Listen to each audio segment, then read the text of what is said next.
Hello and welcome. I'm Lisa Mitrakin, and this is a very special live stream. You guys voted on this, so there you have it, Intro to Drawing Faces.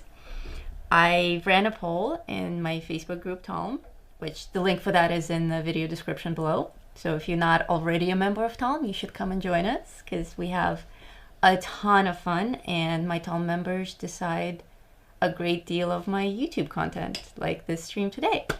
So I ran a poll a few weeks ago asking you guys if we were to do intro to drawing, what would you like to learn? What would you like to start with? And I was pleasantly surprised that 80-something% of you voted on drawing faces, which is one of my favorite things to draw. It's certainly one of the most important things to know how to draw, but it's also one of the most complicated things to draw. So I was a little bit intimidated by how to present it to beginners without going through the obligatory apples and spheres and light and shadow and still life that apparently nobody's interested in learning how to draw, and getting straight to the fun stuff, to the things that have character that you can relate to. A lot of our coloring material is all character based. We color so many faces, skin tones, different expressions, different lighting, hair, makeup, all these things that I do, that I make the coloring tutorials on. And now you guys want to know how to do what I do to draw. So for me, this is extremely exciting because it brings us even closer, I think. Like you're entering this chapter of my life that is so private to me, this drawing chapter, that to be able to share it with you, to share this magic that I do behind the scenes is extraordinary. So thank you guys. And let's see. Why drawing faces? How about you introduce tech support first? Oh, I'm so sorry. Once again, tech support, aka Adrian, is here with us today. Hello. We have multiple cameras streaming today. We are constantly working to improve this video experience for you guys. Different camera angles, better lighting, better definition. I know that a lot of people are watching this on very small screens on your phones or iPads, and we want everyone to have an equally awesome experience. So we'll be doing camera transitions and zooming in on the drawings and zooming in on us so that you guys get an idea of what our studio looks like, as well as actually be able to see the things that I'm presenting. Do you wish to have more of an introduction? So, I'll take a breather because that was a super long intro. I'm like really pumped and excited, so I can go on for hours. Breather for me. So, par for the course, this is new technology. This is the first time we're using it. So, there's a thing called the demon of demonstration, which is where when we demo things, they don't work. So if something doesn't work, I'm about to join the YouTube chat. I will actually show up as Lisa? Me. Yeah, you always show up as me, and then I read back through the chat. I'm like, I didn't say that. I'm gonna try and show up as myself today. It's difficult. I like being her. So anyway, I'm gonna try and show up. But so you'll find me in the chat. If anything doesn't work, just shout out. If you have questions for Lisa, call out her name so that I can direct the questions to her because she'll be talking to you guys. And if there's something that's not working, just call out to tech support in all caps so that it jumps out from the regular conversation. And with that, I will hand you back over to her. Thank you kindly. Are we on my face or on my page? What you see there is what they see. Oh, okay. We're still on my face. And you can always talk to that, even if I switch to this, just because it'll be like the 2-camera interview. Oh, okay. Cool. All right. Just tell me when you want to switch to this. I think we can switch to the drawing board now, and we can just dive right into the fun stuff, the stuff that they've all been waiting for. So it's my belief that understanding how to draw, like the basic understanding of the objects that you are interested in, is extremely important for coloring. And I think that understanding how the face works and how the face is structured is something that will improve your coloring technique greatly. So you guys see, so the reason this came up is because a lot of you asked about my black and white drawings. So portraits like these that I do on hand-toned paper, I've gotten a lot of questions of how do you even start that? How do you approach that? Because it seems so overwhelming in the end when you see all the light and shadow. And Sylvie, I know you had a lot of questions about how do I know specifically where to put the white highlights, and how do you decide, on the character development. Like this one has so much. Well, she has two sides to her face, quite literally, but the face is still readable. You can still see that the proportions are the same, and the rest of it is just, it's dressing. So I don't concentrate on the details when I start drawing. I start with geometry, and having 30-something years of experience behind my back, I'm able to do a lot of these things in my head. So when you see me do the time lapses of these drawings, so much. Was my voice echoing? Like a back? triple echo as I started the stream in another computer window. Like, that's me. Ghost voices. Oh my god. Okay, so when you see this picture, for instance, I have it up in one of my first black and white films, my first silent films, where I do this picture as a time lapse. You can actually see me draw this from scratch, and it seems like I just come up with this information out of nowhere, and the reality of it, that it all comes back to this schematic, to this geometry of the face that you need to understand. And with enough practice, with enough different compositions and turns of the head, you start doing this math, this geometry in your head, and all the lines become more or less imaginary. But what? Birgit is here. Birgit, hello. Hi, Birgit. Hello. We are sorry if we're not going to give a shout out to everyone. I think it's, well, first of all, I won't know because I'm not looking at the chat. I don't see the chats until after the show. But also, you guys are welcome to talk amongst each other. Just if you need to ask me something specifically, please, put my name in caps, or Yeah, otherwise shout. I told him that. Shout that you want I to told be. him. Okay. I'll stop repeating myself. The only reason that I called out Birgit is because she said something in German that I don't understand. Oh, so okay. I I don't actually speak German. Everything that I write to you, Birgit, Guten Abend. I use Google Translate. Guten Abend. So and it's cool because German's actually my favorite language. Like, I love German music and I just love listening to it. But I refuse to learn it because I feel like the spell will be broken if I learn it. It's like I learned French and I don't use it anymore. So I just want to enjoy the sound of German. Anyway, back to my drawing board. So, I will get you guys to a point where you also will be able to do this. Obviously, we can't get from nothing to this in one lesson, but it's important to set goals and to know what you aspire to, and also to realize that this isn't magic. This all comes from understanding geometry and proportion, and everything else is just dressing. So, the important thing that you need to start with is the face as it's facing the viewer, the camera, the illustrator straight on, which is a little bit of a boring composition as far as portraits go. This one over here is a portrait from the thumbnail, from the introduction picture that you guys all received, the invitation picture. And you can see that even though this face is facing us straight on, the head is tilted down a little bit, and that makes the composition more interesting. We can see that she's smiling a little bit, her eyes are a little bit squinted, she has an expression, and she becomes an interesting character even though the face is straight on. But to start with understanding, how do I make that curve of the eye? How do I make that curve of the mouth and have everything make sense at the end?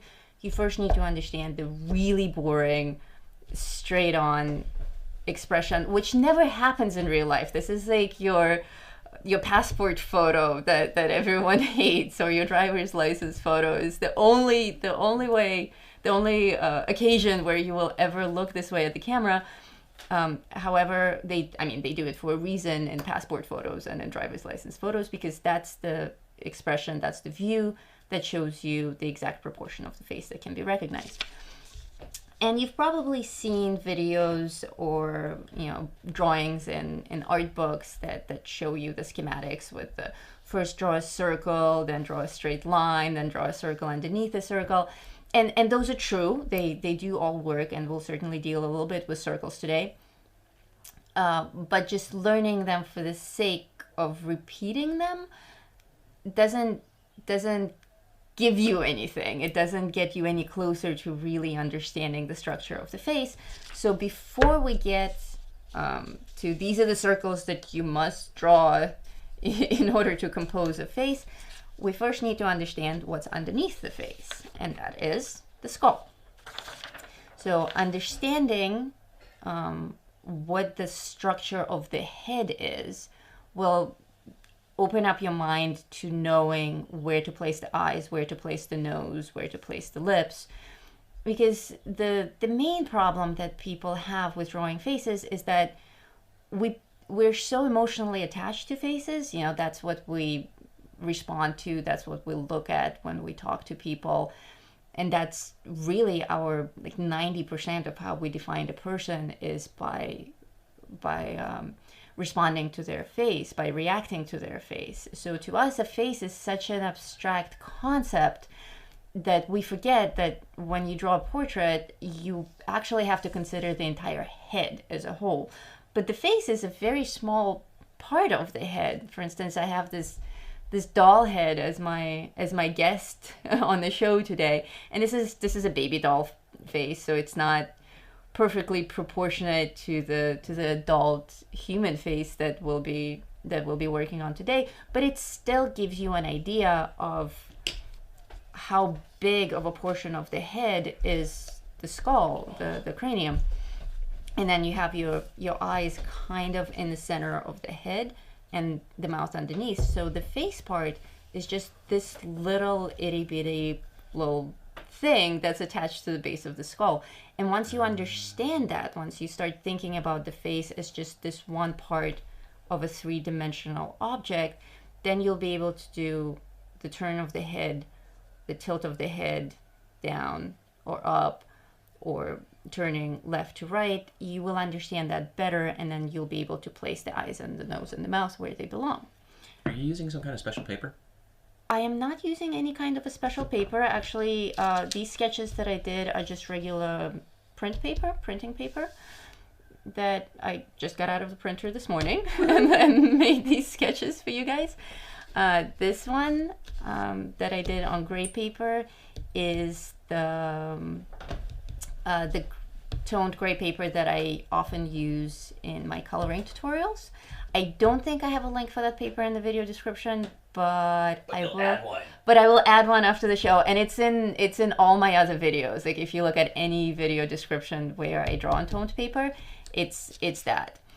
The important thing about starting to draw is I would actually recommend starting on scrap paper. Because if you get materials that are really expensive and special, you will care more about the paper than you will care about the process of drawing. And the way that you have to approach this learning how to draw a certain object, in this case, a head, a face, is that we'll talk a lot in this stream about sketching and about doing really rough sketches. So for our purposes today, get the crappiest paper you can. Don't get fancy drawing paper or watercolor paper or thick paper with tooth or anything.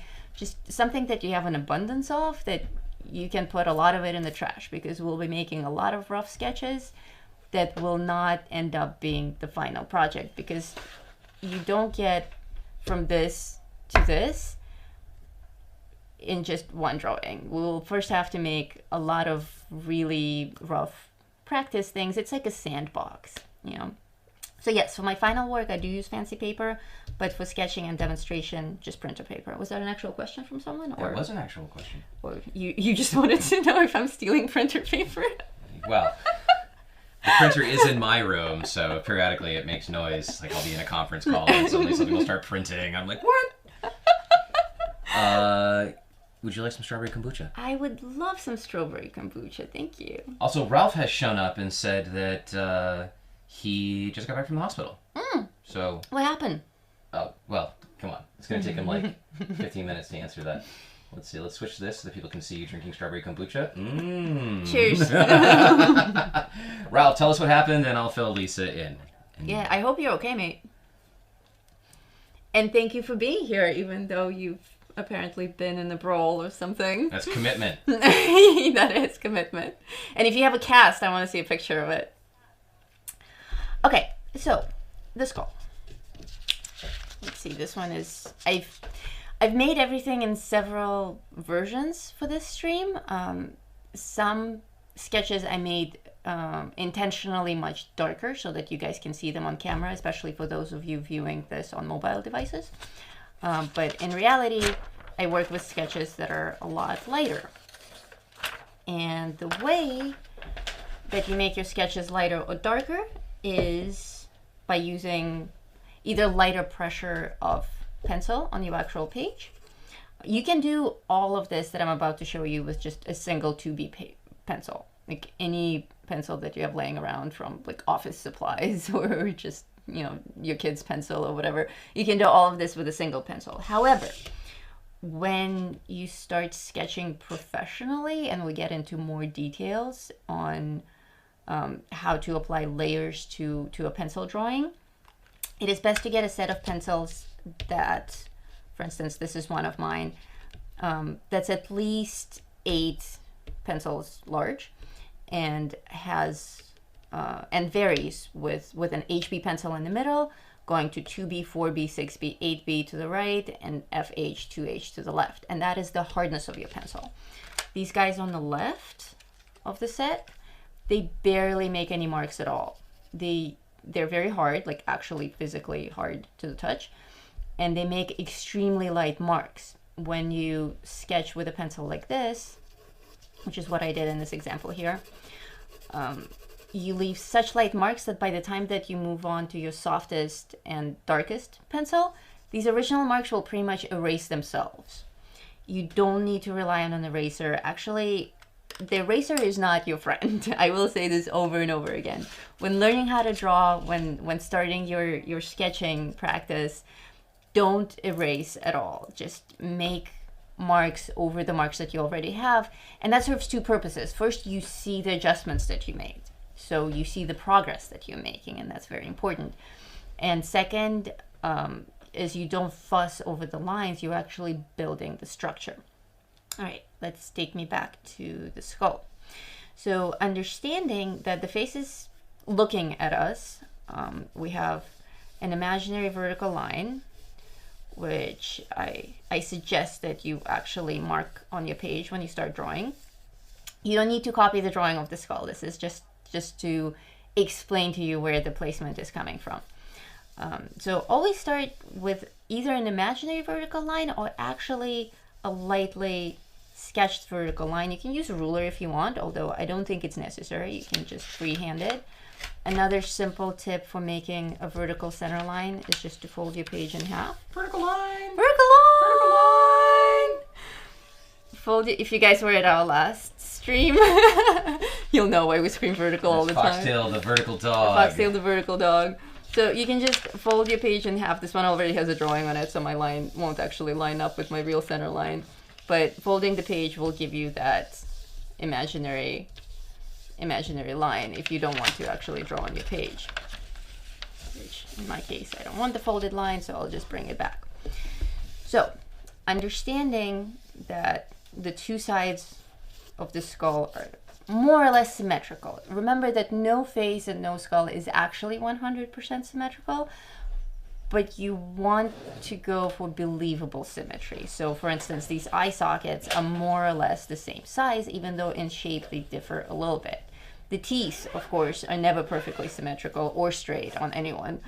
So as long as you have them in line, more or less in the right place, that's all you need to know for the teeth. Notice how large this area is. You can place an imaginary circle in this area right here, right?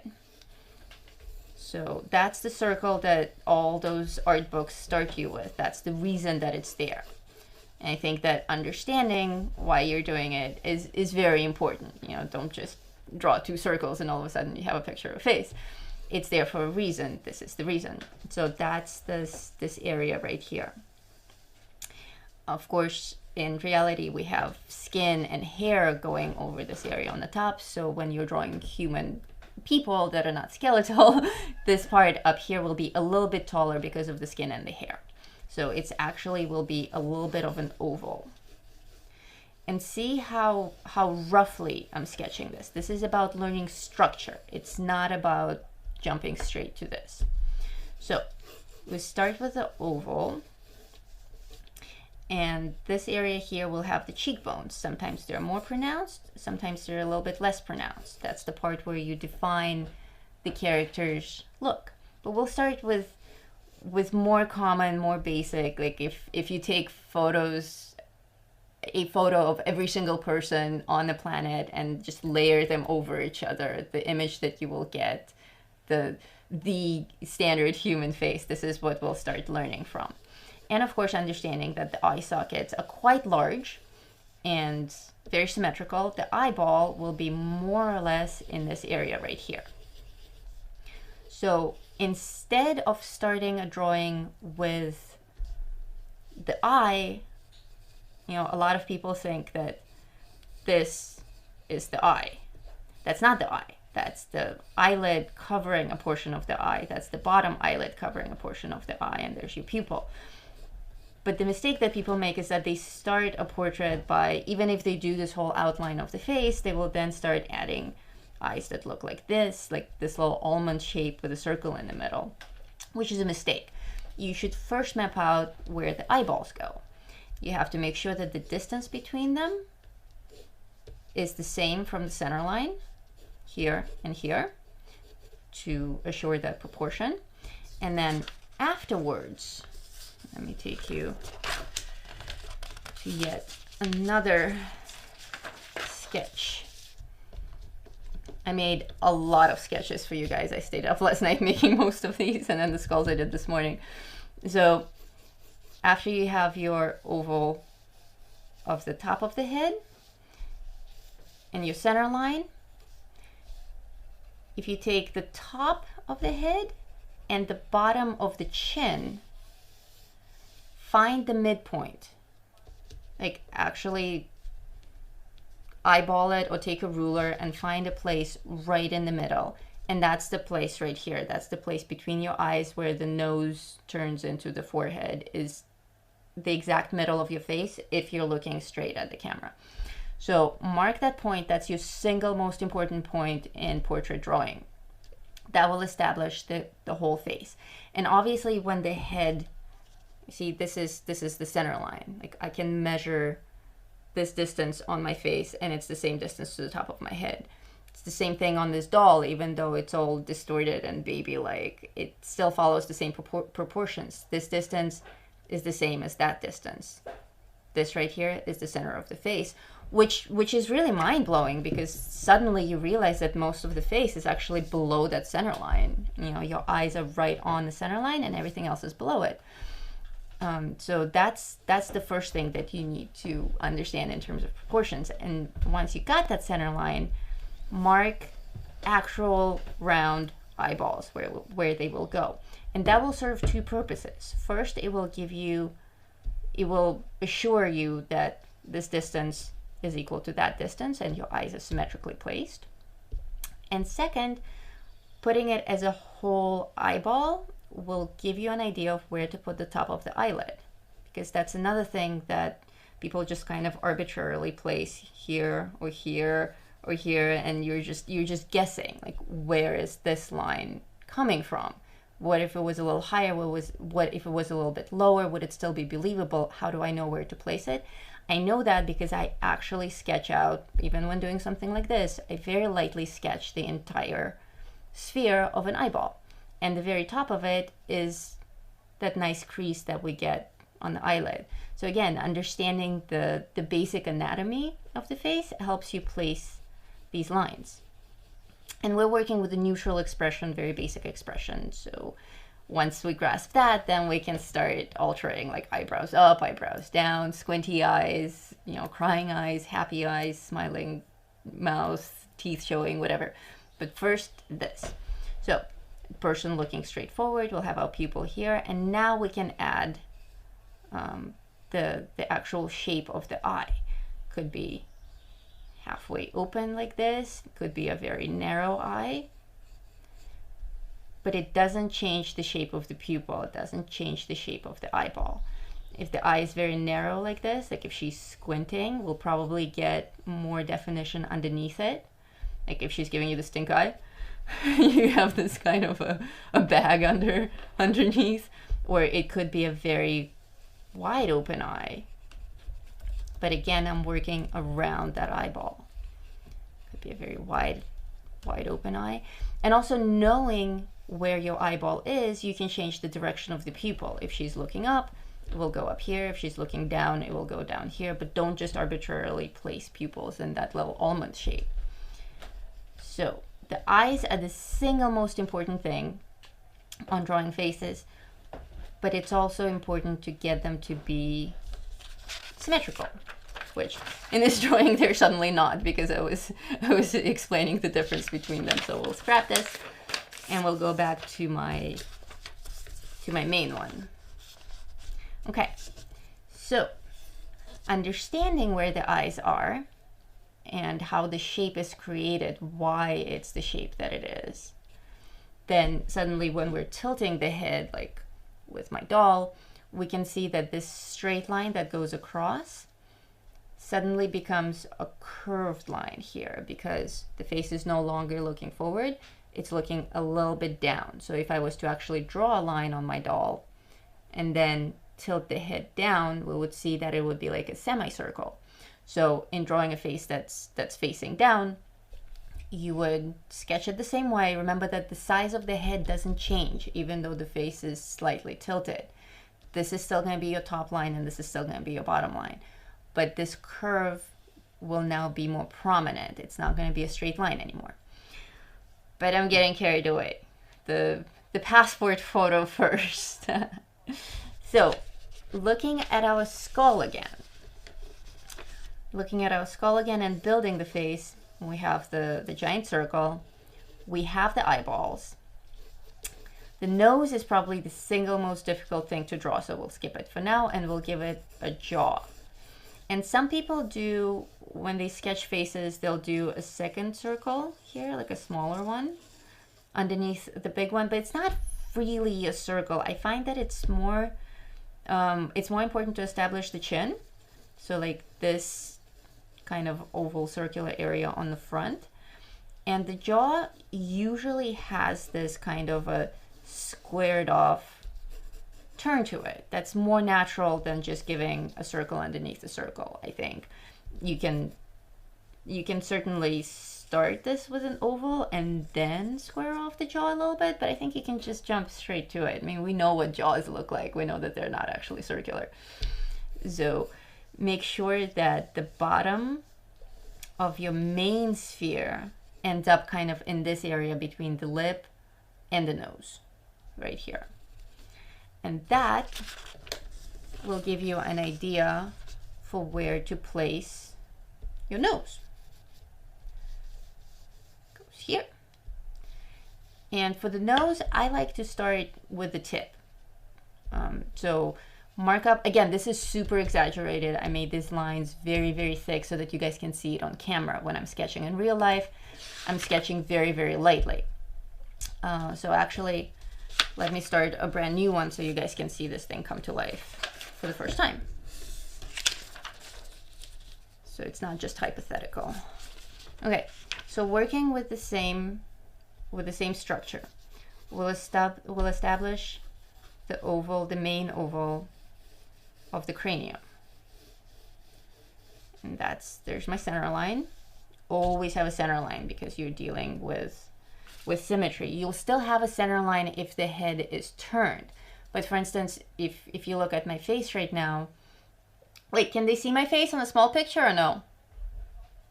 No, there's no picture in picture. You want some picture in picture? Tech support ran away. Tech support's off making a picture of vertical dogs so people understand what's going on. Totally ran away. Actually, please switch to my face so that I can explain something. Okay, hold on. He totally ran away. Okay, so if you're looking at a real life person and I'm looking straight at the camera, here I am, this will be my center line. If my head is turned, the center line is still there. It didn't go anywhere, but it's not going to be vertical anymore because now you can see the curve of my face.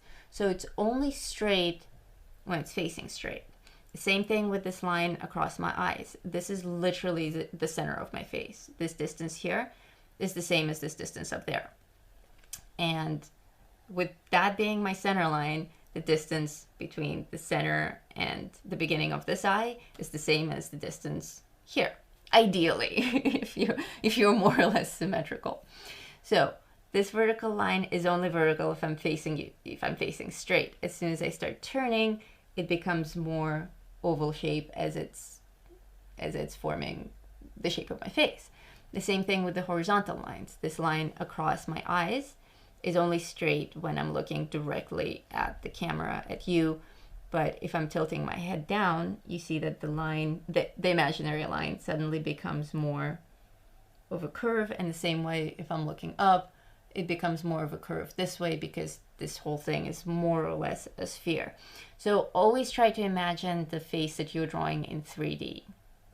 It's good to look at photos. It's good to look at actual real people when you draw or have, dummies that you're working with. Okay, we can switch back to the drawing. So remember that you have your top and your bottom on the chin, and then the exact center, you can measure it and you can mark it as your center line and sketch a straight line across, which incidentally is also the part where the top of the ears will be if the person is facing you. Oh, there I am, I'm so little. Now you guys can see me in the corner of the screen as well. So we can still switch it back if you want. Okay. Use mouse there. Cool. Now if I want to demonstrate something on my own face symmetry, they can see me. I am abandoning you again. I am being abandoned again. All right, I will see you soon. I will scream tech support if I'm in trouble. Very well. So this line across also happens to be the top of the ears. So that's a shortcut that you can use immediately. As soon as you've marked this part and this part, you can add that suggestion of ears on the left and the right as well. Then I would go for maybe the middle of this area, the middle here, and mark that, or maybe even a little bit closer in, depending on how you want your person to look. Do you want their eyes to be a little bit closer, a little bit further away, or what kind of a person are you drawing? So more or less in the center, I would mark that area, and then roughly put your scary little eyeballs in there. There they are. And now mark the bridge of the nose, which is about here, and a very rough idea of where the eyebrows will be. And how do you know where the eyebrows will be?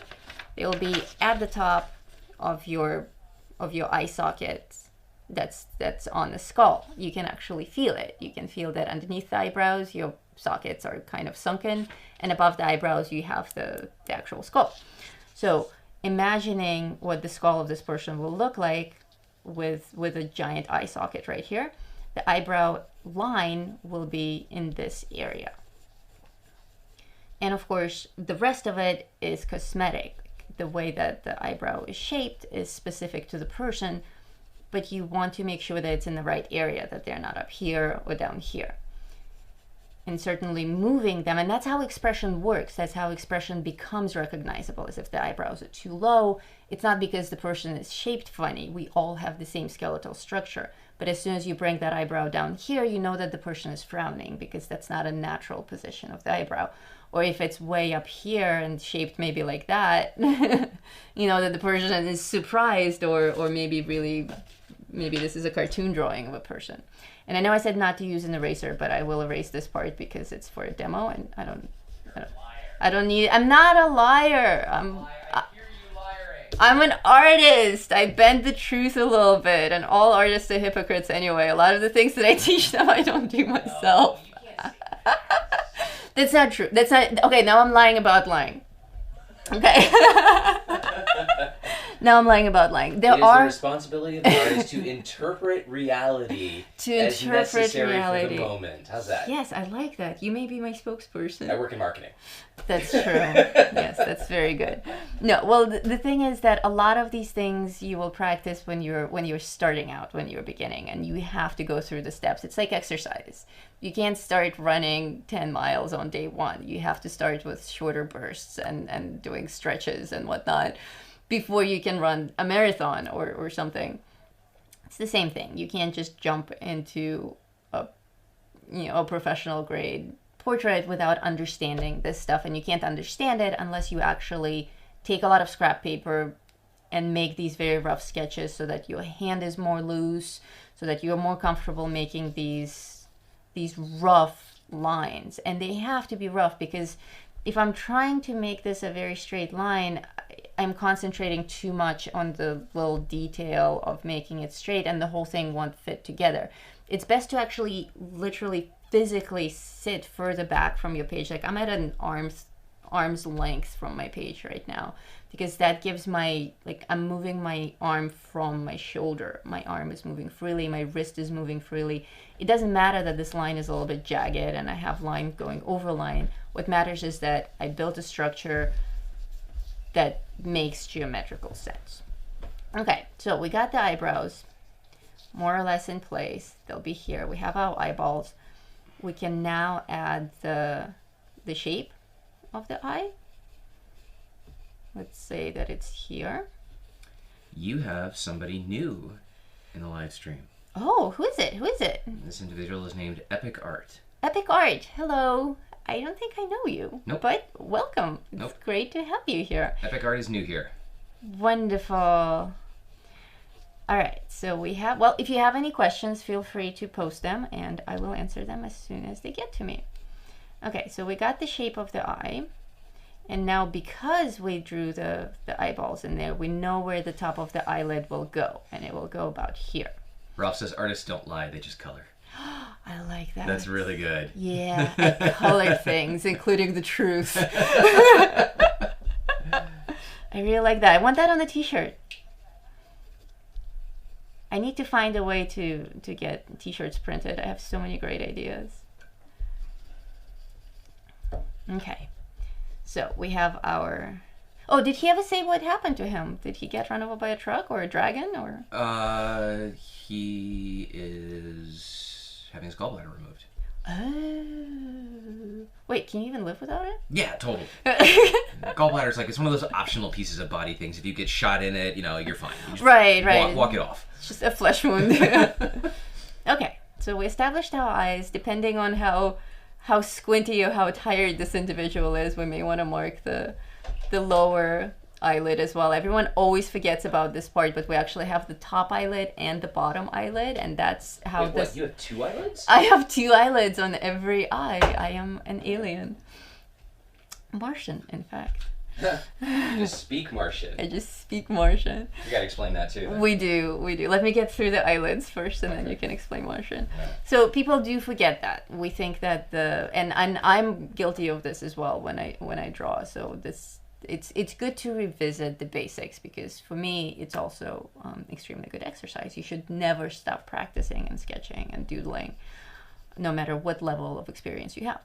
So this almond shape of the eye is so commonly accepted that people forget that the way that it happens is that you do have that round eyeball, and then you have the bottom eyelid that comes a little bit up and the top eyelid that comes a little bit down. So The top ones are always more pronounced, mainly because they're larger and also because of the lighting that we tend to get. We get mostly overhead lighting most of the time because the sun is above us. Most interior lighting is overhead lighting, so we tend to have either light directly on our face or from above, very rarely from below, so this eyelid doesn't get as much attention as it should, but it is there, so you want to lightly define it, like in this picture here.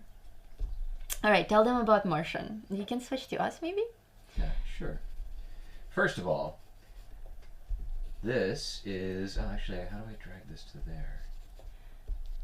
Yeah, there we go. And that's not large enough. Okay, so...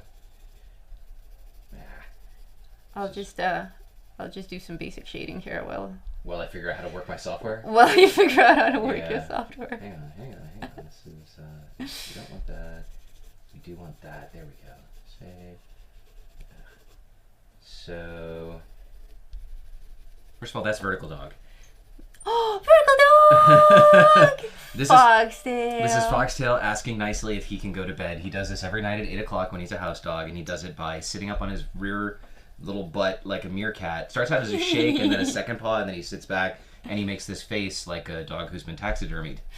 Yes, taxidermy dog. Taxidermy dog is part of Vertical Dog. So that's Vertical Dog. And so vertical anything becomes Vertical Dog! Vertical Dog! Vertical Dog! So I don't remember what we said was vertical, but we started vertical screaming. lines, vertical face. Vertical face. Vertical face. So yeah, so there's that.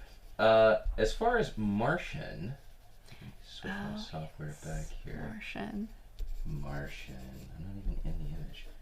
It was. Let's remove that. Preview the program. Hey, there we go, and we're here now. Hello. I love this multi-camera stuff. It's awesome. So Lisa is originally from Russia and speaks Russian and is Russian, I guess. I do hold a Russian passport still, yes. So Lisa's Renew Russian. it every 5 years. I don't speak Russian, but ever since I was in high school, I like reading Cyrillic as if it was English. Which makes for really funny things when we're watching a movie or something like that, and they've got something on the screen, and I will read it like, Makta Kabuk Pow. That's exactly what it sounds like, and the crazy part about this is that it's always consistent. It's consistent, yeah. He can read it, and it's like the way that we recognize elf speak in movies. Like Klingon or something. And then she laughs at me because she thinks it's absolutely hysterical, and then I make fun of her for not actually speaking her own language, because of course I'm speaking it correctly. But we call it Martian, because when he speaks it, it's so incredibly foreign and futuristic and alien that it became Martian. And Martian kind of sounds like Russian if you say it in Martian speak. True. So Russian is now Martian. So anybody who watches this from Russia, I apologize. Please don't come and, I don't know, kill me or something. Come on, we're peaceful people. When have we ever conquered anyone? That's true. You guys own all of Asia. Most of Asia, I guess. Now that I've offended the Chinese, I'm gonna stop. No more political talk. All right, back to drawing. Back to drawing. Okay, while we were talking about Martian, I did some basic shading to establish the depth of the... Oh, I was wrong about Rolf. Rolf is waiting to have his gallbladder removed, but he was in the hospital because he had jaundice. Oh, that's totally not related. No, it is. Jaundice is liver. It's liver. You turned yellow. Right? Jaundice is when you turn yellow. Yeah, I think it's when your liver stops doing something important. Liver is definitely one of those important organs. Well, knowing how Ralph drinks like a fish, I'm not surprised. Come on, he takes great pride in his drinking ability.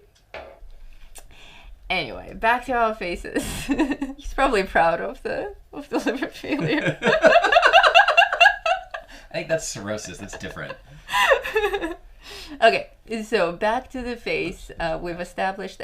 Yes, I see. I am.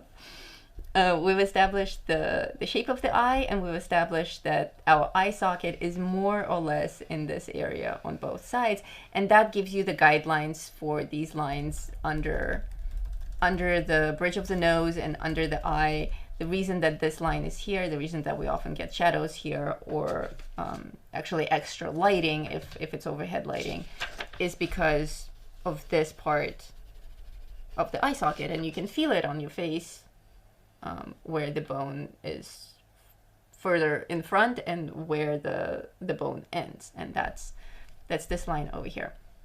Having marked the curve of this eyebrow area, I think I can also introduce the hairline, which generally tends to be around here. Remember how we made this main cranium part an oval?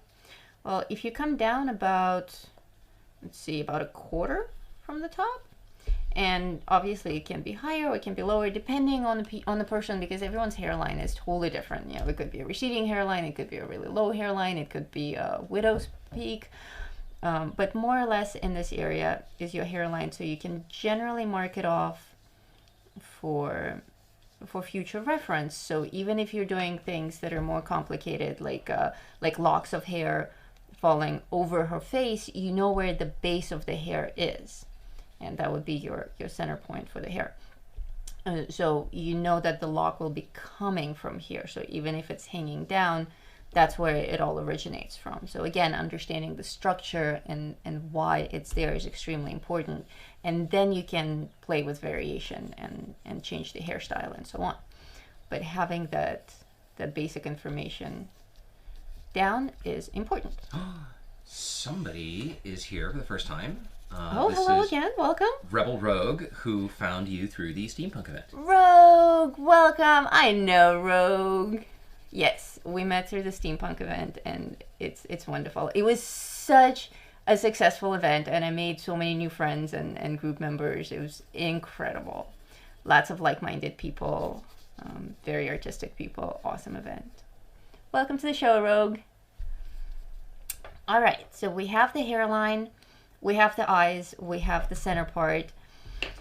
Remember the original oval of the skull. If you actually connect it here on the bottom, this bottom part of it is kind of the under the nose part, right at the base of the nose. And of course, some noses are tinier and some noses are larger, and some are wide and some are skinny.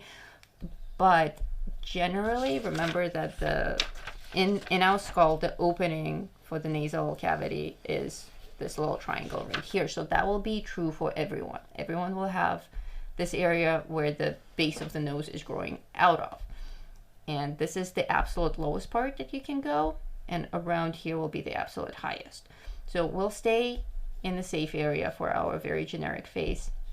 And we'll start with establishing the tip of the nose, which is safe to do with like a little circle, which not everyone has a little circle on the tip of their nose, but it's generally a good idea to start with it because that's where your lightest part of the nose will be.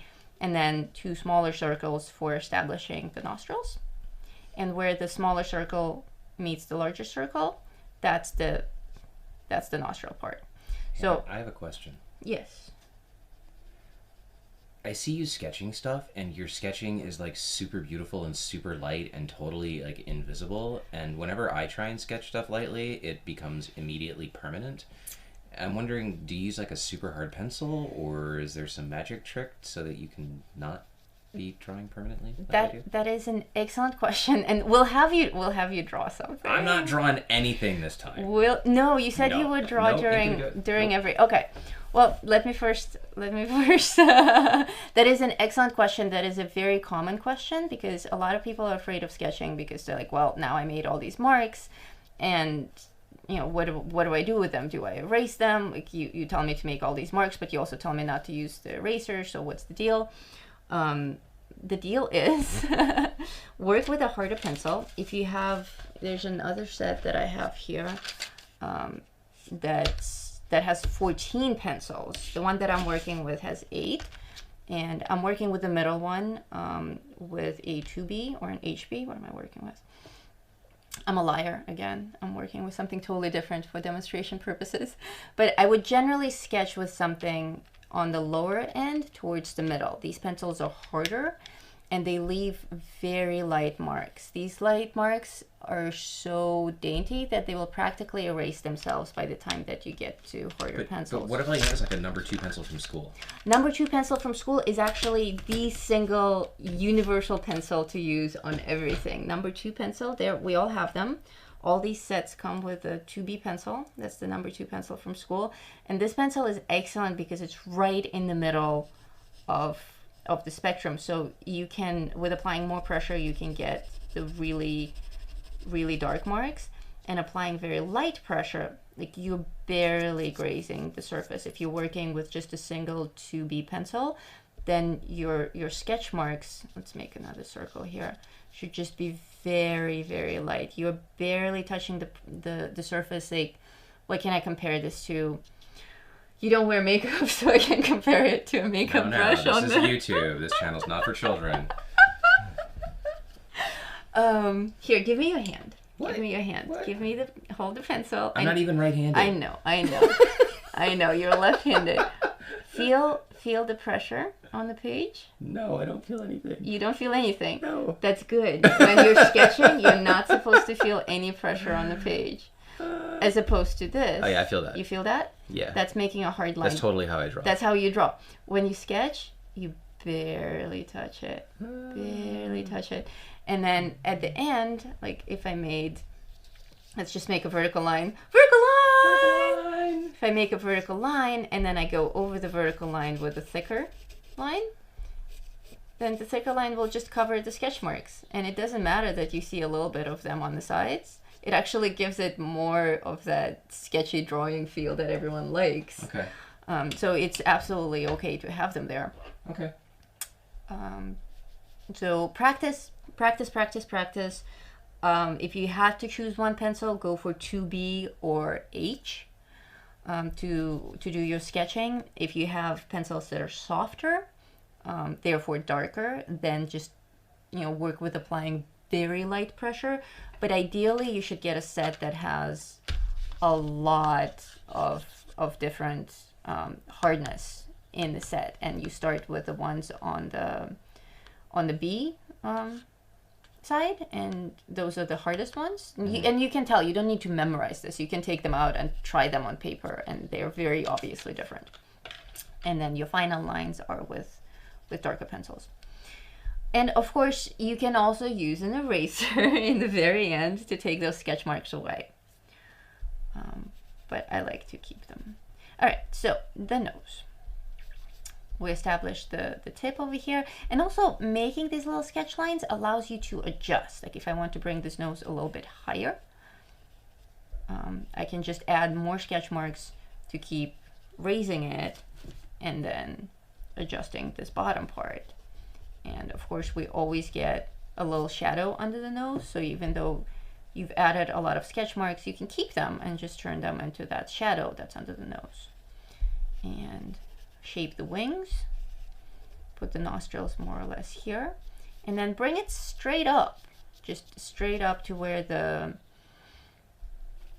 eyebrows begin, and then you can add definition of the cheeks with these little circular motions, because that will give you more of that cheekbone definition that we have over here. And we also, because of our original circle, we have the cheekbones very nicely defined already. Here they are. And we can start adding, I'm not actually doing like any official shading on this yet. I'm just, the shading is happening as I'm adding the sketch marks. And I can move, if I want, like I see that, because I'm sitting kind of crooked, my nose isn't actually perfectly on the center line. So I will move it off to the side a little bit and I will adjust it. So what's happening in the chat now? Are there questions for me or anything? Oh, people said it was actually very helpful having me say what I could and couldn't feel. Really? Yeah. Oh, okay, cool. Because I always have a difficult time. I've erased this nose. I'm starting a new one so that we can try different shapes. So again, I'm erasing for the sake of demonstration, not because I'm a hypocrite. I color things. Yes, I think that was a good idea to show the actual pressure, because it's so difficult to explain some concepts. Like I can show you visual cues, and I can show you what I do and what it ends up looking like on the page, but I can't really make you feel what I feel. So having a guinea pig nearby is good. I would lean in and make a guinea pig face on the camera, but it's not worth it. It'll look more like a rat. Is there any kind of practice that people can do to develop a lighter hand, particularly if they feel like they're a heavy-handed person? Yes. Somebody suggested maybe holding the pencil further back? Yes, holding the pencil further back certainly helps, but it also... I actually hold the pencil pretty close. I hold my pencil about here, and if I'm going for a tiny detail, I bring it almost to the edge. But that's a tattooist habit, because when I hold a tattoo gun, I hold it in the most stable position close to the base. So that comes from that. Ideally, you should hold your pencil like about a third way from the tip, like you would hold a pen, but a little bit further back, and also having a setup, like actually setting up your drawing station. If you can switch us to the view where they can see my my drawing board. Yeah, like they can see your drawing board. Okay. So no, I meant from here so they can see the incline. The side view. The side view. Stand by.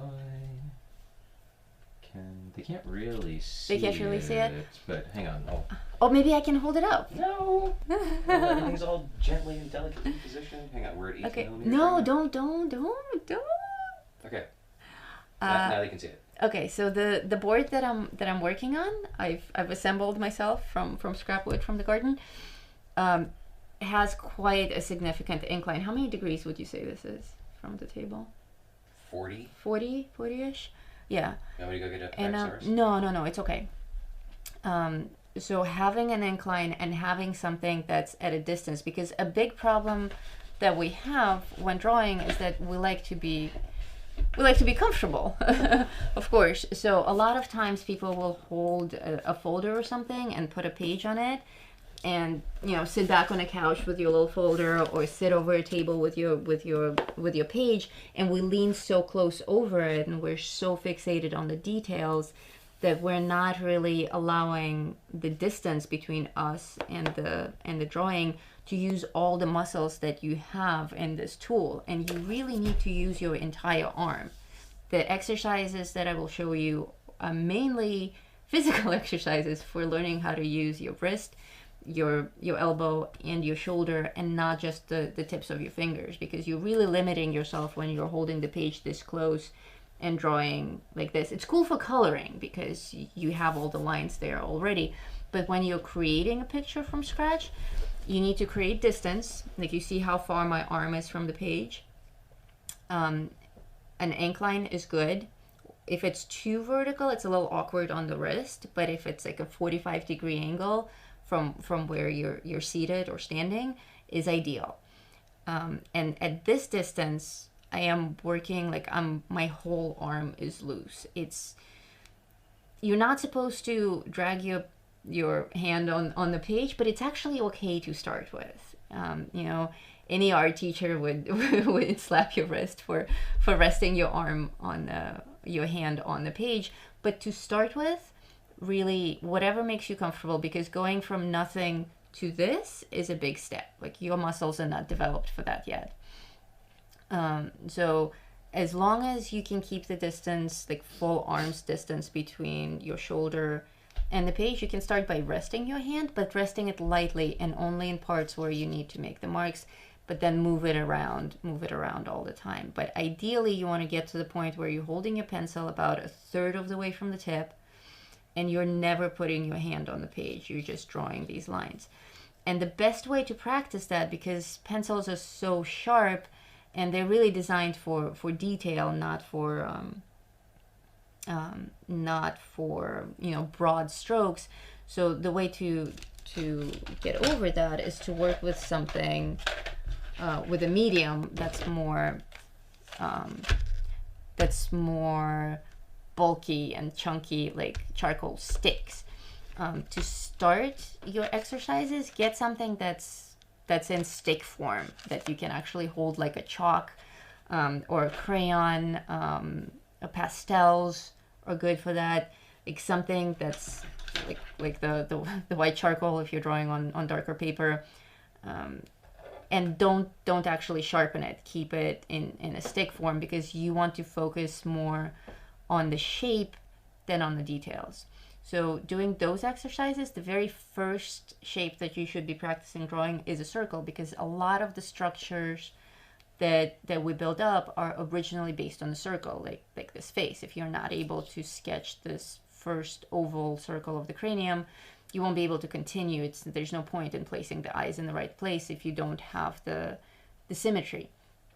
So grab some scrap paper, make a setup that's far away from you, that you can actually stretch your whole arm out, and practice drawing circles without fixating on the little line and bringing your face really close, but just like free-handing these circles, and don't erase. Just keep marking them until the shape forms into what you like. And doing that every day will make a huge difference in your sketching abilities. So, thank you. You're welcome. I hope that wasn't too overwhelming. There's a lot of really good information there. Yeah. I have to excuse myself. I have to go find a place to blow my nose that won't show up on YouTube. So I'm probably gonna, like, I was about to make the nose blowing noise anyway, like the elephant noise. That would have been charming.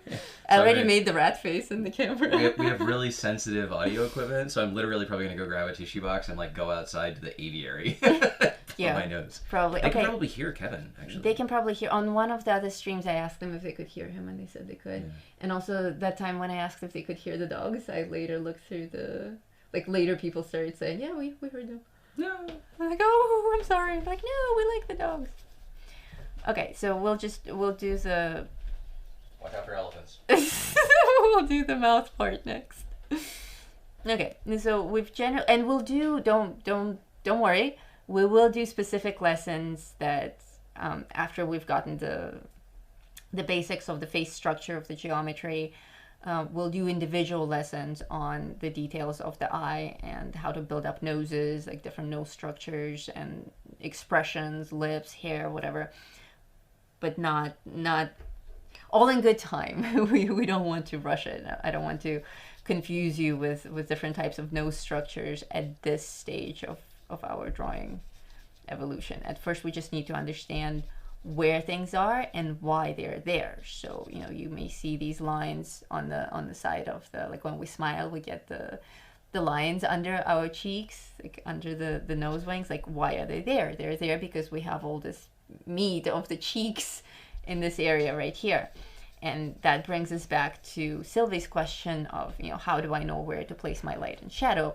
Well, you place your light, depending on where the light source is, of course, you place your light on the areas that are closer to the viewer. So in this case, it's the cheekbones, it's the forehead, it's the tip of the nose. And you can see that I've already started adding a lot of shading on the side to make these areas look lighter by contrast. If I was working on toned paper like here, I would use my white charcoal to just highlight the parts that are closest to us. Okay. So we have the nose, and that's on the bottom of our circle, and we have this whole area to place the mouth. And this is a very tricky part for everyone, including myself. Like, you may have the most beautiful eyes already drawn and great lighting on the cheekbones, and you have your nose structure that makes sense. And then you add the mouth and suddenly the whole thing is ruined because it's off by like a fraction of a millimeter, and your brain just knows that it's wrong and you don't know how to fix it. So when it comes to lips, they're just so difficult to draw because they don't have a perfect outline. It's just like this weird texture shift in our skin that we need to somehow capture with pencil. So how do you do it? Where do you place it? You don't just take the middle part of here. I would recommend that you first establish the chin so that you are staying clear of this area. So actually either physically or mentally mark this area. That will be the chin. And then having this either real or imaginary circle of the chin, taking the distance from the top of the circle to the bottom of the nose, and about the middle of that will be the center line for your mouth. So if you place it anywhere in this general area, it will look realistic with the face proportions that you're working with. So that's a really important geometry note that you need to make on the face. And the second important thing is, regardless of the shape of the mouth, and right now we're doing that whole passport photo look of looking straight forward, so we're not going to do anything interesting like curving the side of the mouth for a smile or anything. Just straight on blank expression. The edges of the mouth are directly under the middle of the pupil in every human being. So make a vertical line from the bottom of the pupil, wherever you made it. If the pupils were here, it would be down here. If they were here, looking forward, of course, it would be down here, but ours are a standard human being. So make a vertical line coming down, and where these two lines meet, that will be the corner of your mouth. And same here. That right there will save you a lot of time and frustration with drawing the mouth. And then you can add the lips. The top lip is usually a little bit thinner, and the bottom lip is usually a little bit thicker. So I like to establish the bottom part of the lower lip and exaggerate it a bit, give it a little shadow. That's the shadow between the bottom of the lip and the top of the chin right here. And if you just mark this, and the center part of the mouth, it already reads like a mouth. You know, in a lot of cases, you don't need to draw out the rest of this. Like, you have your corners, you have this giant shadow on the bottom, you have your center, you have the little groove on the top lip, you have the corners, and now all you have to do is connect them. So you connect this one going like that, this one going like this, and these guys coming up to the top. And of course you can have, now having this structure, you can add variation and character.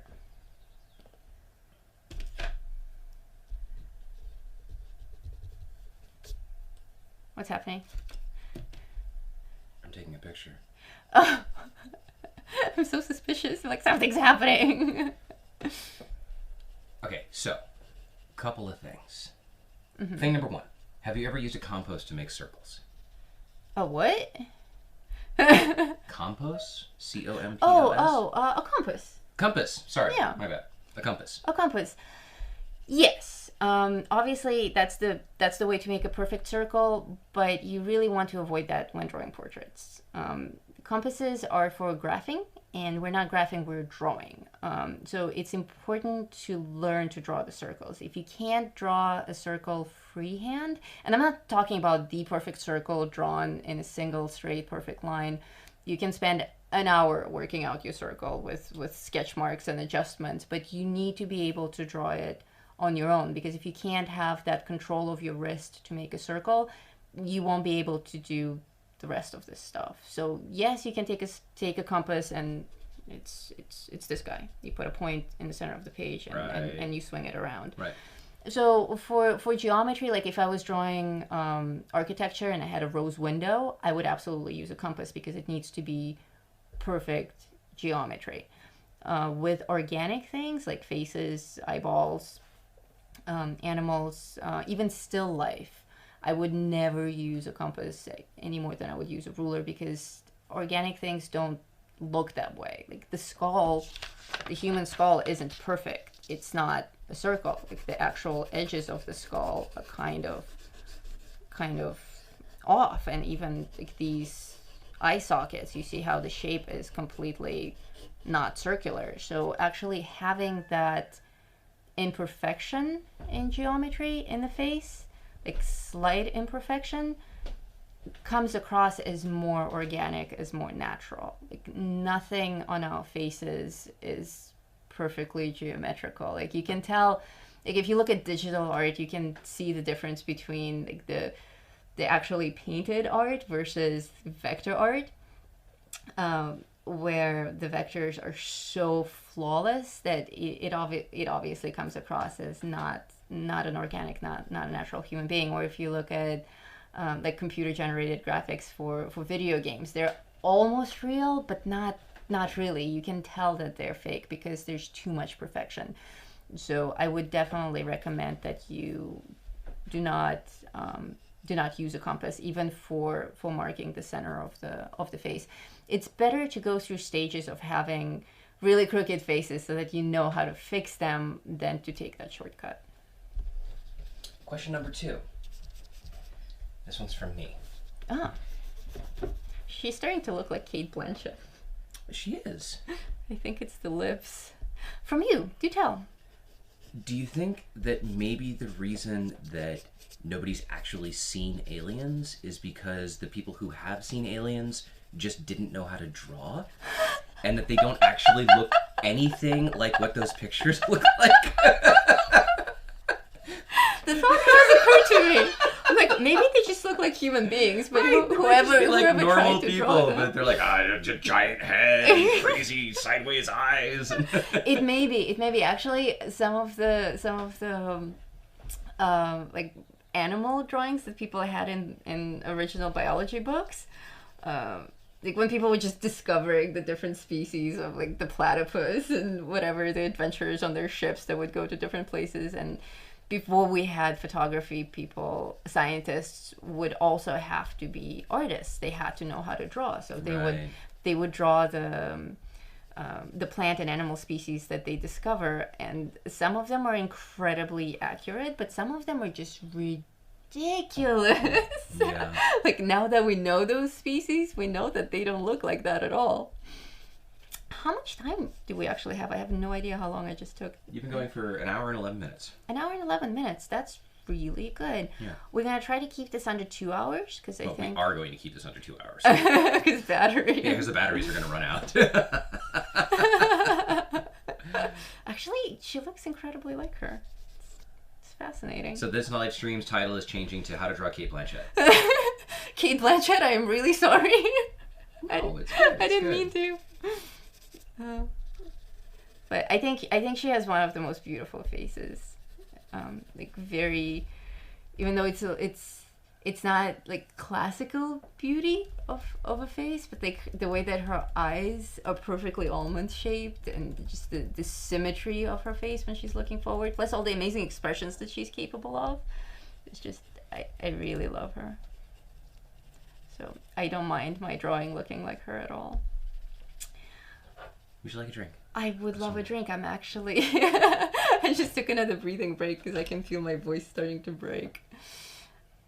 You have to entertain them with hand puppets while I drink. No, because if I switch to the camera where they can see hand puppets, then they'll see you drinking. And it's not drinking, it's strawberry kombucha. It's a strawberry kombucha, there it is. Look, I don't think this actually proves that it's a strawberry kombucha. No, it proves that it's a... But it is pink. Okay. Yes. This is not 1.5 liters of anything else.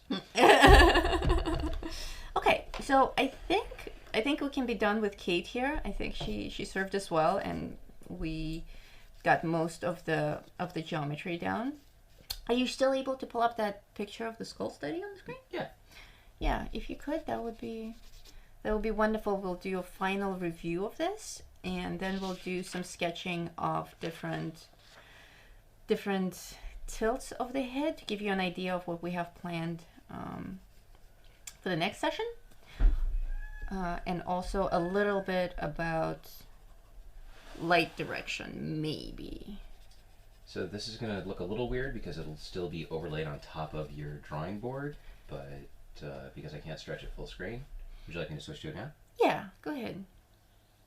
Okay, so that's that one that I found on... I can't speak all of a sudden. Speak hard. Speak is hard. Speak hard is today for me. This is a picture that I found online that I think very nicely demonstrates the important geometry of the face, of the skull, that we need to keep in mind when drawing the face, and that's the original circle that we had going on. Oh, that's right. I see that now. You want me to switch back? No, that's okay. I can switch back and forth between them. Actually, I think it's been on the screen long enough for them to get the idea. So again, remembering our skull, we have the basic circle of the main part of the cranium that I also demonstrated on this doll. Remembering that most of the face is actually on the bottom part of the skull here. So the important geometrical points that you need to keep in mind are always work with a center line when dealing with forward-facing individuals. You have a clear center line. You can do that by actually drawing it. You can use a ruler for the center line. That's okay, because it's not going to stay there. We will erase it. Or you can do the paper folding trick that I showed you in the beginning, where you just fold the paper in half, make that little crease, and that's your center line. But don't make it too strong, because then you have to deal with it for the rest of your sketch. And since we're not going for perfection here, these are sketches. I want you guys to grab some scrap paper and try this face study. I've actually made digital versions of this face shape without all the markings. So if you guys would like, I can post that in the group, so you can print out just the main outline of the face and practice putting all the elements in that. So if that's something that you would like to try, please let me know in the comments. And if enough people are into that, I'll post it in the group, and then you guys can have like face templates that you can practice the face geometry on. So our most important points are on the center line, with the top of the head being 0.1, the bottom of the chin being 0.2. Find the exact middle, mark it, draw a line across.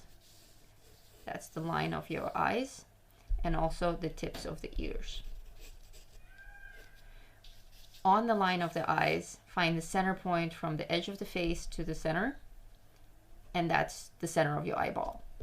Mark the actual eyeballs first. Remember to draw out circles lightly, barely touching the paper, with your number 2 with your number 2 pencil, or lower, like a 2, what are they, like really light ones. Is the smaller number the harder pencil, or the bigger number? It's actually, they go from the center. It's not always very intuitive. So as the number increases in the B section, they become softer. So 2B has a softness, 4B is softer than 2B. Okay. 6B is softer than 4B, and then you have 8B and 10B. 50B. Yeah, they keep going. Some sets are really, really far out there in both directions. And on the other end of the scale, you have the H's, and those are the hard. I don't know why soft is B and hard is H. Probably French. It's probably French. But on the hard side of the spectrum, it goes away from the center again. So 2H is hard, therefore light, and then 4H is even lighter, and 6H is even lighter. And on the H scale, it gets ridiculous. Like, they get so light that there's no point in them anymore. You're like sketching in stone. Yeah, like they make no marks at all. And on the soft side as well, they get so ridiculously soft that it's almost like charcoal. But also the darkness increases with the softness. So the hard ones leave very light marks and very little pigment, whereas the soft ones leave thicker lines, like more darker lines that actually have more black pigment in them. So it's not just about the texture, it's also about how much blackness they leave on the page. All right, and so you make your mark, and you got your eyeballs drawn out, and with the eyeballs you can now add the almond shape of the eye around it. And because you drew the entire eyeball, you know where to put the top eyelid, the bottom eyelid, and because you're mentally imagining where the eye sockets of your skull are, you know that that's more or less the line of your eyebrow, and also of those lovely bags that we all get under our eyes in the morning. And that's this line here. You will probably want to avoid it if you want this portrait to be more flattering. We'll erase them. Since you're using an eraser, Mel would like to know if a putty eraser is better than some other kind of eraser. A putty eraser. Okay, I actually have 2 erasers to demonstrate for you. Typically, all of my erasers are still in plastic. See? Truth. Truth. When I went to go blow my nose, I really ran to the art store and bought brand new erasers so that she could make this demonstration. Very funny. Everyone knows we don't have an art store here. We live in the middle of nowhere. When working on, you see me using this putty eraser, and it's actually not correct for this paper and for pencils. It's just that that's the one that I have open, and I use it on charcoal paper. When working with graphite pencils on paper, it's best to use a white plastic eraser. if you are going to use it. If you're working with charcoal, on any kind of paper, but if you're working with charcoal, white charcoal or black charcoal, then the putty eraser is better. The putty eraser also works on pencil, but it's designed for charcoal, so it really it shines there. But it works on every paper. The thing that I like about the putty eraser is that it doesn't leave eraser dust.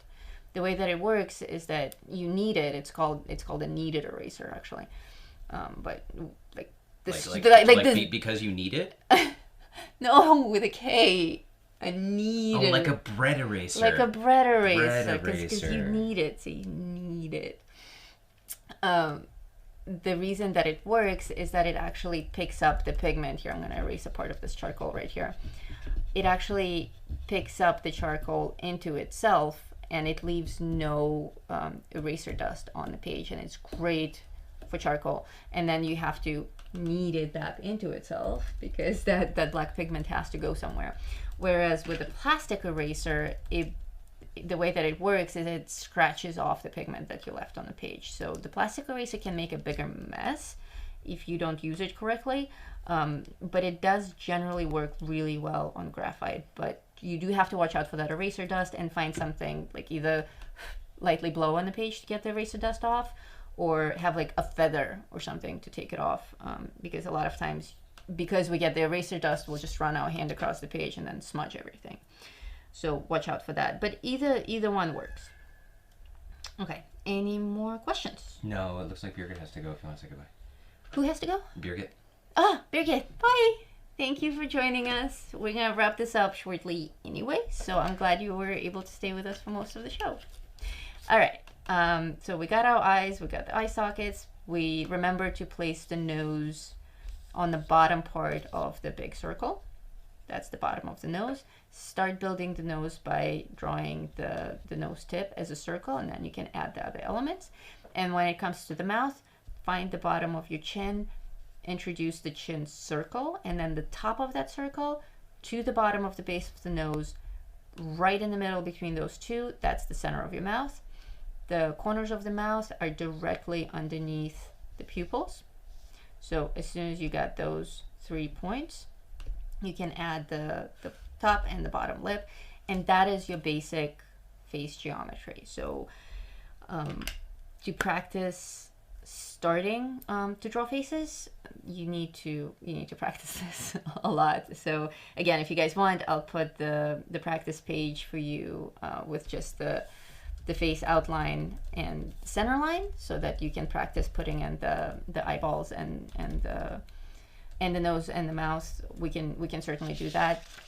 And then on the next drawing live stream, we can do expressions, or we can do tilts of the head, whichever one you guys think is more interesting. Vertical faces. Vertical faces. Vertical faces.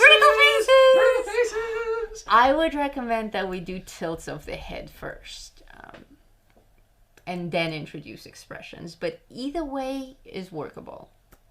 Now, in terms of when we're doing the next stream, I think we have a lot of holidays coming up, so it's going to be difficult to plan live streams that everyone can attend. The next one that we're doing this month, you don't even know this yet. It's very exciting. The next one that we have this month will probably be on the weekend of December 14th, if that's even a weekend. I don't know. Is it a weekend? In like 2 weeks from now. I don't know. What's today's date? 30th? Yeah, that could be. Today's the 30th. 2 weeks from now. Tomorrow's the 1st, 14th. It's either a Saturday or Sunday. Okay. So that weekend will be our next live stream, but it's a special one. This weekend I am judging a coloring event. Wait, how special? Very special. This isn't like Adrian draws for YouTube. No, not that special. Although, actually, no. Actually, I make no promises. It might be. I am judging a coloring event this weekend for my Steampunk Queen coloring event that we had going on. That was fantastic. You guys, the submissions that were done for that event, it's going to be a hard one to judge. But I have to do it this weekend, and on Tuesday I will reveal 3 winners, number 3, number 2, number 1. And the first place winner will get to decide the topic of our next live stream. Oh, that's cool. And like co-run it with us. Okay. Yeah. So if the first place winner is unavailable or not interested, the decision goes to the second place and then to the third place. But regardless of how that plays out, all three will have question and request priority during the stream. But we get veto power, right? But like we get veto power. That's Yeah, right. That's right. So they may, if they're present right now, they may have gotten an idea in their head. They may ask that the whole stream is Adrian draws. In which case, veto power. There's nothing I can do about that. Not even in the frame anymore. See? We set up this camera to mostly focus on her, so I'm not actually part of the stream. You are a huge part of the stream. So that's where are you going? So that's gonna happen in 2 weeks. We'll have that super special stream, and I'm very excited. I have no idea. Well, first, I don't even know who the winner is yet. Evelyn said it's a Saturday. It's a Saturday. It's a Wonderful. Saturday. Thank you. And hello. Very excited. I love surprises. So whatever it is, it can be a drawing stream or a coloring stream. It could be a request to color something specific or to teach a specific technique. We'll find out. Also, a couple of teasers for you. If you would switch me back to the drawing board, please. Drawing board. Drawing board. Oh, it's not even vertical. It's almost vertical. It's at like 40 degrees. Oh my god, that's my head in the frame. Ah. Sorry, I'm trying to reach behind my vertical board so you guys get to see the back of my head. A few teasers for the future. This will be the coloring for the next Tuesday tutorial. We're starting all things Christmas, and we're starting it with shiny ornaments. So stay tuned for that on Tuesday at my regular time. And tomorrow is the gathering of my feather wolves on Patreon. Two of my tiers, the feather wolves. 3. 4. 2 of my Patreon tiers, the feather wolves and the dragon foxes, gather every month for a private live stream where I teach them a specific thing that they asked for. And it's also an AMA, so they can ask me absolutely anything. And that's happening tomorrow, bright and early for me, 10 o'clock, 9 o'clock Eastern. No. And, no? 8 o'clock Eastern. 8 o'clock Eastern, 8 o'clock Eastern. That's right. Chili time is always changing and always random. And no one on the and no rest one of knows. the planet cares. No one cares. So bright and early tomorrow, my very private Patreon live stream, which the videos for that do become public 30 days after the stream happens, but not the chat. The chat remains private.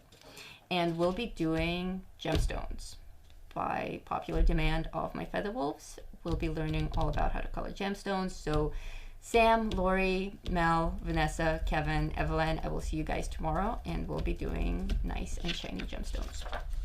And I think that is all that I have for announcements and teasers and information that I can teach you guys today. What I need to know from you is if you want to try the template page. Yes, for they yes, do. yes, they do. There was like a bunch of yeses. Okay. I can't see them, so I didn't know. Okay, so I will make that happen. I will make that happen right after the show, and I will post it in my Facebook group. If you're not a member of my Facebook group, the link for that is in the video description. So just come on in, join the fun. There's an album called YouTube Pages, and I put free images there when they happen.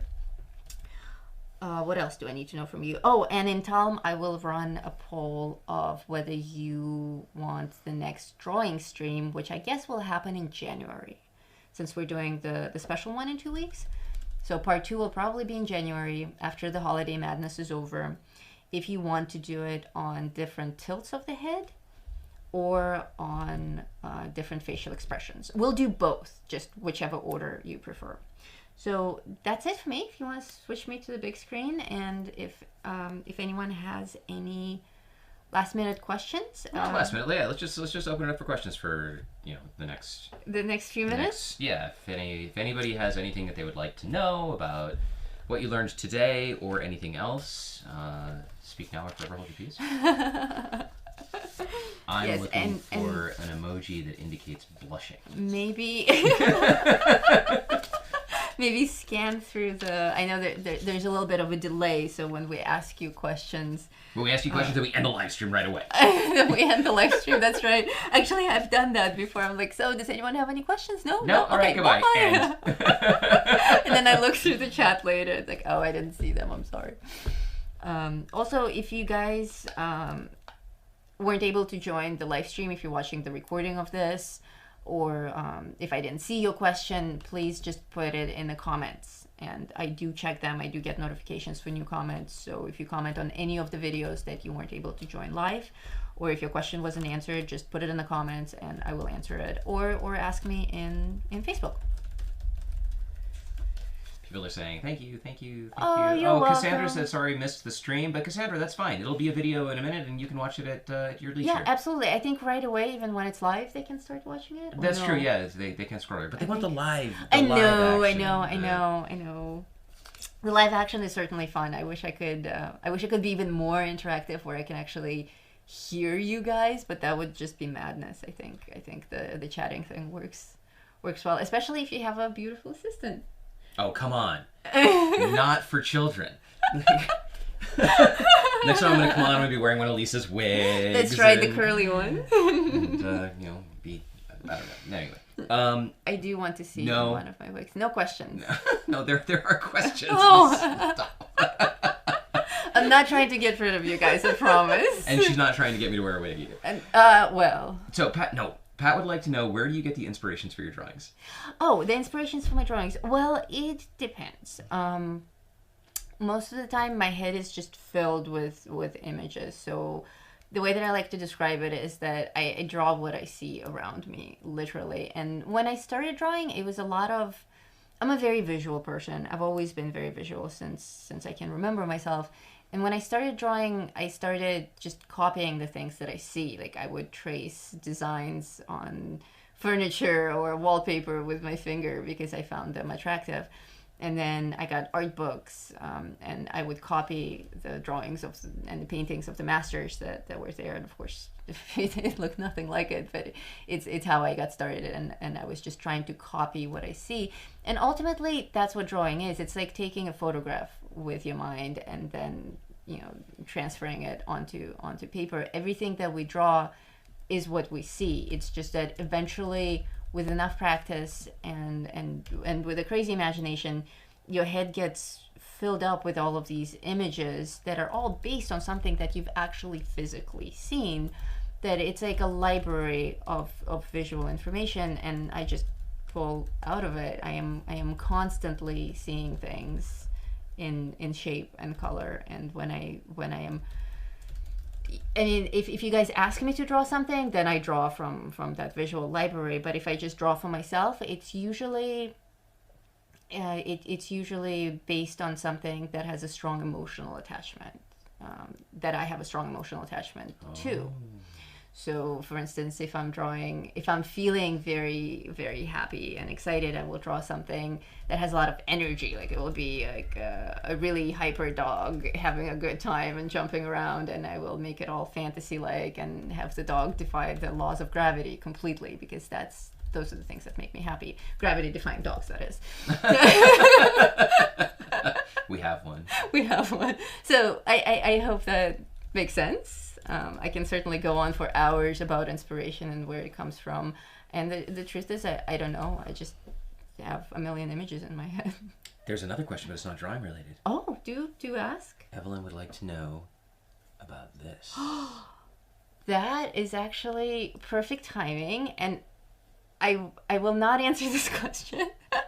I will not answer this question because in 2 days, I will publish the Q&A that I did for patrons last month that answers this question in video form. And because I want you to see the little short video that I made about my key, I'm going to make you wait 2 days. It will go live on Monday. Okay. Wow. I'm sorry. I wanted you to see. So I live in the house with her, and I don't even know about this stuff. She's doing about the video. Yeah, The Q&A video with the key. That she's doing all these extra little things, because you would think that like we live in the same house together, so like she knows when I'm making a video because I'm talking about technology and computers, and she's falling asleep in the room next door. But she's able to sneak in these delicious little tidbits, which even for me makes her YouTube channel not challenging, but exciting and curious and captivating. Aww, and thank you. And like I want to go and get the notifications for when she posts a new video, because she's doing so much stuff that I don't even know about. I don't know when she has the time, because she also cleans the house, does the laundry, makes sure that I don't starve, takes care of the dogs, takes care of the pet, goes grocery shopping, and somehow is able to do all of this stuff for you guys. So I'm excited for the video coming out on Monday. Thank you. Even though I know what the key's about, but I want to know the story that she told. Seen the little skit? It's really cool. I bet it's going to be awesome. It has like a cool video effect. Cool. So it's a little short story, and that's something for you guys to look forward to on Monday. Nice. Anything else? Does not appear. Oh my God, my hair is a total mess. You know, some days you wake up and you just there's nothing you can do with your hair. It's like no matter what you do with it, it's just I spend hours trying to get it to not go in this one direction. It's like I woke up and there was an explosion on the side of my head. Like horizontal hair. So I hope it wasn't horizontal for the whole show. No, I wasn't actually looking at the screen. All right, so it appears that I think we're at a oh, hey, Kat just showed up. Kat, hello. I'm sorry, we're about to close. I think we're at a perfect level of silliness where we should just let these good people go before we go completely crazy. And what have you done to my hair? Pat says on a previous live stream, you said that there are pencils in your Prisma set that you've never used and that you'll probably never use. Yes. Pat would like for you to come up with something that makes you use those pencils. I really like that. I will make a challenge for myself where I will pull out all the pencils that I'm not using, and I will photograph them for you guys so that you can see that they are in fact brand new. And then I will challenge myself to do a coloring that uses only those pencils and not the ones that I use normally. And I will make that challenge for January. Consider it done. Kat says she just got on the computer. How's everyone doing? We're all good, but we're about to end the stream. All right. So, yeah, let's just switch to this camera and we'll say goodbye. And we'll say goodbye. So, thank you all for joining. Oh my gosh. There you go, beating up your wife. Thank you all for joining. Thank you for joining.